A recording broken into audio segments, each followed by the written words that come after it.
기도하겠습니다.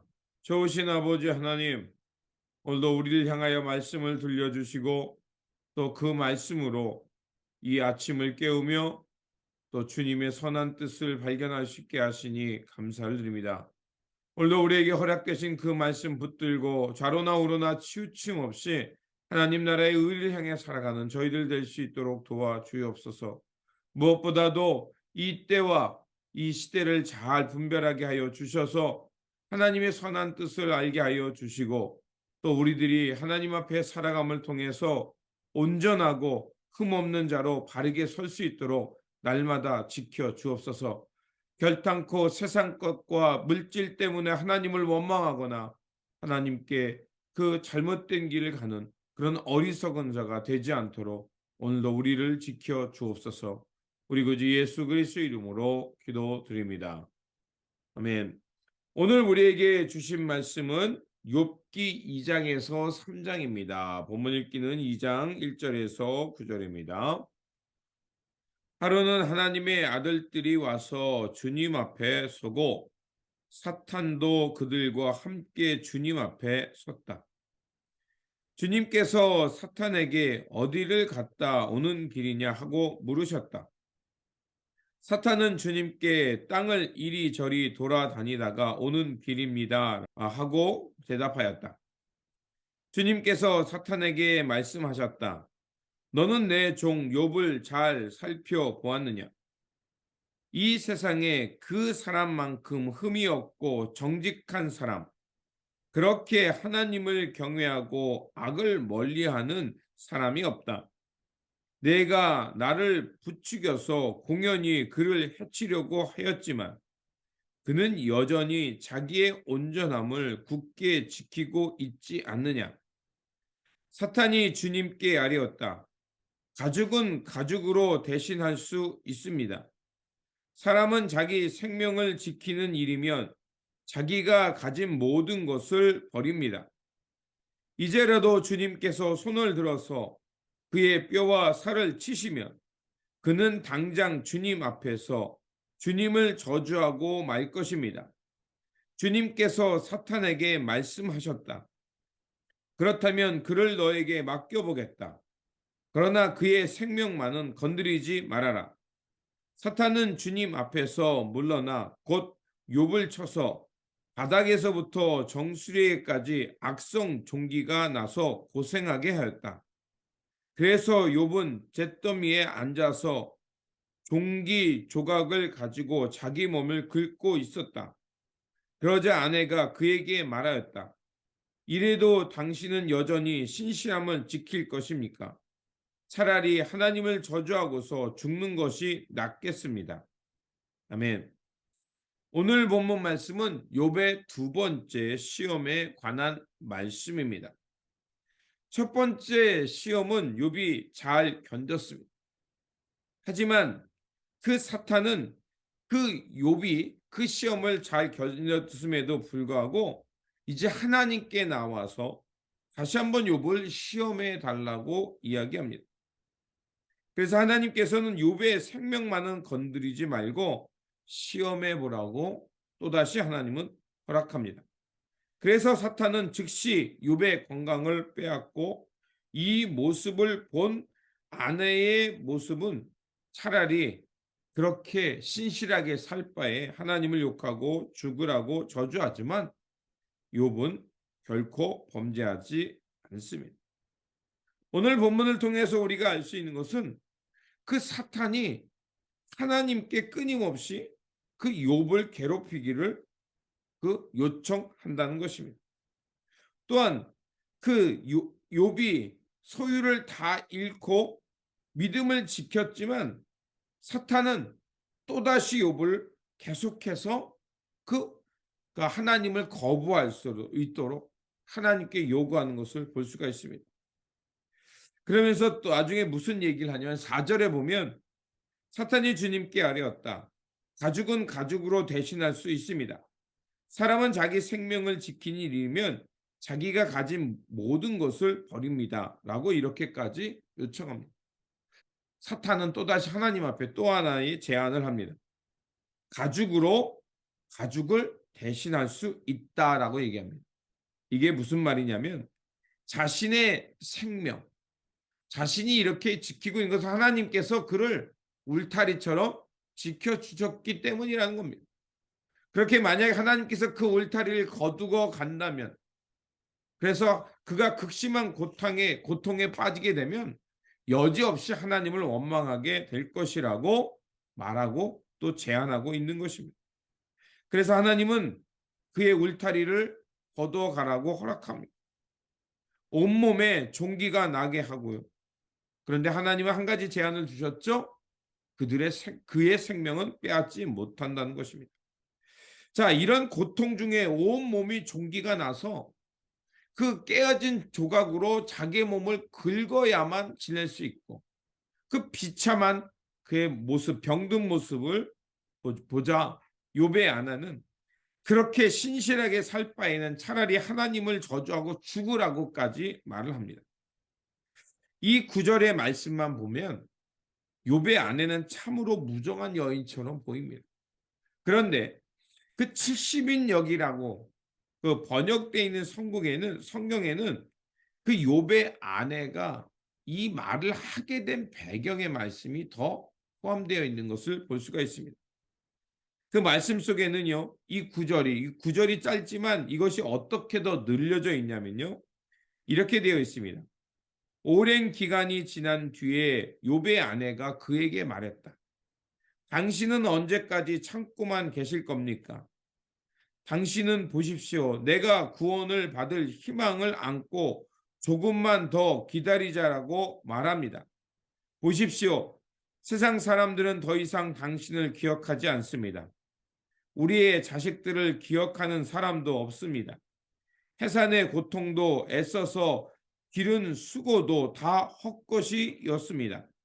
이제 당신은 구더기가 득실거리는 썩은 곳에 앉아 밤이 지나가기만을 기다리고 있습니다. 그리고 나는 그 지긋지긋한 일거리를 찾아 이곳에서 저곳으로, 이 집에서 저 집으로 떠돌아 다녔습니다. 애써 일거리를 얻어놓고도 너무나 괴롭고 억울해서 잠시라도 쉬기 위해 빨리 해지기만 기다리곤 했습니다. 자, 이제 주님을 향해 무엇라고 말이라도 하고 나서 죽어버리십시오. 이렇게 더 번역되어 있는 것을 볼 수가 있습니다. 이 본문을 보면 그 아내가 등장하는 장면이 나오죠. 그런데 욥이 고난받는 그 가정 가운데 아내도 있었다는 것을 우리는 잊지 말아야 합니다. 욥이 모든 종들과 재산을 잃어버릴 때 그것 또한 욥의 아내가 관리하던 것이었다는 것을 잊어서는 안 되는 것입니다. 또한 뿐만이 아니라 자식이 모두 한순간에 죽음을 당할 때 그 욥은 자신의 분신, 자신이 해산의 고통으로 낳았던 그 자식, 눈에 넣어도 아프지 않았던 그 자식을 잃어버리는 엄청난 고통을 겪었다는 것을 우리는 기억해야 하는 것입니다. 욥이 그 모든 고통을 겪은 것과 동시에 아내 또한 큰 고통과 절망을 경험했다는 것입니다. 사람이 이 세상을 살아갈 때 여러 가지 관계를 맺습니다. 그래서 그 여러 가지 우리 인생에 어려움이 오지만 나와 뜻을 같이 하는 사람, 나와 가까이 지내면서 동료가 되었던 사람이 내 곁에 있으면 세상에 어려움이 있어도 견딜 수가 있습니다. 그런데 나를 가장 가까이에서 잘 알고 나와 친한 동료라고 생각했던 그 사람이 나를 배신하거나 나에게 악한 말을 할 때 그만큼 큰 고통은 없을 것입니다. 그 욥의 아내가 우리는 성경에서 그가 어리석은 것으로 표현했기 때문에 어리석은 여인이라고 말하지만 그 욥의 아내 또한 얼마나 큰 고통에 있었는지를 우리가 염두에 두고 이 본문 말씀을 읽어야 한다는 것입니다. 욥의 아내가 이렇게까지 말할 수밖에 없었던 그의 큰 고통. 그는 희망이 사라졌고요. 어느 누구도 자신의 고통을 기억해 주지 않았습니다. 심지어 자신이 사랑하는 남편도 병에 걸려서 그의 크보기처럼 구더기가 득실거리는 썩은 곳에 앉아서 밤이 지나기를 기다리는, 죽음을 기다리는 존재로 변해버렸습니다. 그것을 잊기 위해 이리저리 돌아다니며 일거리를 찾아 헤맸지만 그것도 잠시, 너무나도 괴로워서 그저 이 해가 빨리 지기만을 기다리는 그런 고통의 상황에 있었다는 것입니다. 아내 또한 이런 절망 속에 있었고 욥이 겪는 그런 아픔처럼 동일하게 겪고 있었음을 우리는 알 수가 있습니다. 그런 가운데 욥은 아내에게 얘기합니다. 당신까지도 어리석은 여자들처럼 말하는구려. 우리가 누리고 있는 복도 하나님께로부터 받았는데 어찌 재앙이라고 해서 못 받겠어. 이렇게 하여 욥은 이 모든 어려움을 당하고서도 말로 죄를 짓지 않았다라고 말합니다. 욥의 아내를 무시하는 처신이 아니었습니다. 욥은 자신이 고통 속에 있지만 아내 또한 심한 고통 속에 있는 것을 알았기에 아내를 격려하며 무지한 말로 또 어리석은 말로 하나님께 범죄하지 말라고 말하고 있는 것입니다. 그렇습니다. 하나님은요, 우리에게 함께 할 수 있는 이런 고통이 있지만 우리가 함께 이런 고통을 견딜 수 있는 동역자도 주신다는 것을 잊지 말아야 합니다. 또한 욥의 아내처럼 그가 험한 말을 하는 것 같지만 욥의 아내 또한 큰 고통 속에 빠져 있었기에 그 고통을 더 이상 견디없어서 탄식하고 있는 것으로 그 구절 말씀을 우리가 읽어야 합니다. 그러나 하나님은요, 우리가 이렇게 고통 속에 있을 때 우리를 버려두지 않습니다. 우리가 읽진 않았지만 오늘 본문 후반부에 욥의 그런 고통과 고난이 있을 때 세 명의 친구들이 먼 길에서 찾아옵니다. 후에는 나중에 문제가 되기도 하지만 그러나 욥이 고통을 당할 때 하나님은 동역자를 보내주는 것을 볼 수가 있습니다. 11절에 그 사람들을 이렇게 소개합니다. 그때 욥의 친구 세 사람 곧 대만 사람 엘리바스와 수아 사람 빌닷과 나아마 사람 소발은 욥이 이 모든 재앙을 만나고서 고생한다는 소식을 듣고 욥을 달래려고 위로하려고 저마다 집을 떠나 욥에게 왔다라고 말을 하고 있습니다. 이 세 명의 친구들, 그들은 욥의 소식을 듣자마자 아무것도 꺼리낌 없이 욥에게 달려왔습니다. 주저함 없이 달려와서 그들은 욥과 함께 통곡하며 그의 아픔의 자리에 내려갔다는 것을 볼 수가 있습니다. 그렇습니다. 욥이 고통당할 때 이렇게 진심 어리는 동료가 있다면 우리가 이 세상이 아무리 험하고 어려워도 믿음을 지키며 살아가는데 큰 도움이 될 것입니다. 하나님께서 이 땅에 성령을 통해서 주님의 교회를 허락하신 이유가 무엇일까요? 바로 교회에 여러 가지 이유가 있겠지만 무엇보다도 이렇게 고통당하고 어렵고 힘든 과정 가운데 있을 때 동료가 되어주라고 오늘 우리에게 이 신앙의 공동체 믿음의 동역자를 보내주신 것입니다. 그렇습니다.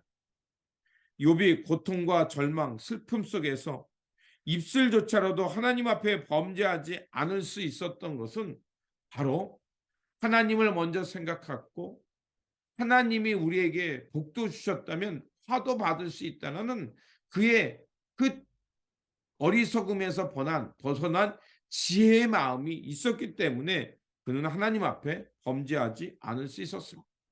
또한 욥은 자신과 함께 고통을 겪고 있는 아내를 이해하는 마음이 있었고요.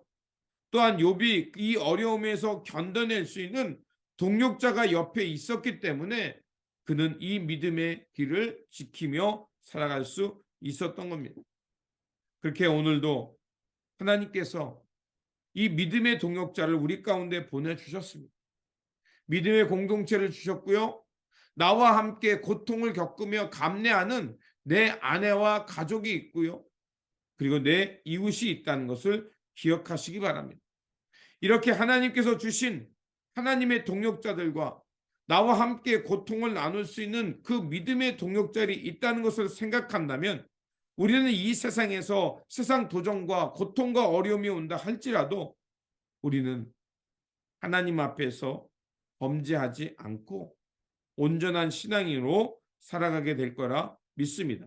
그러므로 하나님께서 우리를 보호하시고 때로는 시험도 주실 수 있다는 것을 생각하면서 우리와 함께 그 고통과 어려움을 나눌 수 있는 동력자가 있다는 것을 생각하면서 그 믿음의 동력자들과 함께 신실하게 살아감으로 하나님 앞에서 믿음에 굳건한 사람, 결코 입술로도 하나님 앞에 범죄하지 않는 그런 믿음의 사람이 되시기를 주님의 이름으로 축원드립니다. 기도하겠습니다. 세상 모든 것을 주관하시는 하나님, 봄을 통해서 사탄은 끊임없이 성도를 넘어뜨리며 하나님에게 도전하며 하나님의 사람을 넘어뜨리고 한다는 것을 보았습니다. 그럼에도 욥은 끝까지 그 어리석은 생각을 가지 않았고 하나님 앞에 범죄하지 않았습니다. 또한 욥이 그렇게 살아갈 수 있도록 믿음의 동역자를 보내주셨음을 오늘 말씀을 통해 깨달았습니다. 그러하오니 아버지 하나님, 우리도 욥과 같이 어떤 상황 속에서도 하나님을 먼저 생각할 수 있는 지혜의 사람이 되게 하여 주옵소서. 또한 우리가 그 어려움을 견뎌갈 때 우리와 함께 고통을 아파하는 믿음의 동역자가 있다는 것을 생각하면서 함께 그 어려움의 멍에를 함께 짊어지면서 함께 믿음의 길을 걸어갈 수 있는 그런 사람, 또 그런 동료가 있음을 기억하게 하여 주옵소서. 그래서 우리에게 주어진 이 삶의 자리, 이 믿음의 여정 속에서 결단코 입술조차라도 하나님 앞에 범죄하지 않고 굳건한 믿음으로 살아가는 사람이 되도록 오늘도 지켜주옵소서. 오늘도 우리에게 성령을 보내주시고 또 주님의 공동체, 믿음의 공동체를 주셨사오니 우리 또한 믿음의 공동체가 되어서 옆 사람과 함께, 이웃과 함께 이 어려움의 길을 잘 견뎌내며 그 하나님 나라, 하나님의 의의 길 걷는 굳건한 신앙, 그런 신앙으로 굳건서는 오늘이 되게 하여 주옵소서. 우리 구주 예수 그리스도 이름으로 기도드립니다. 아멘.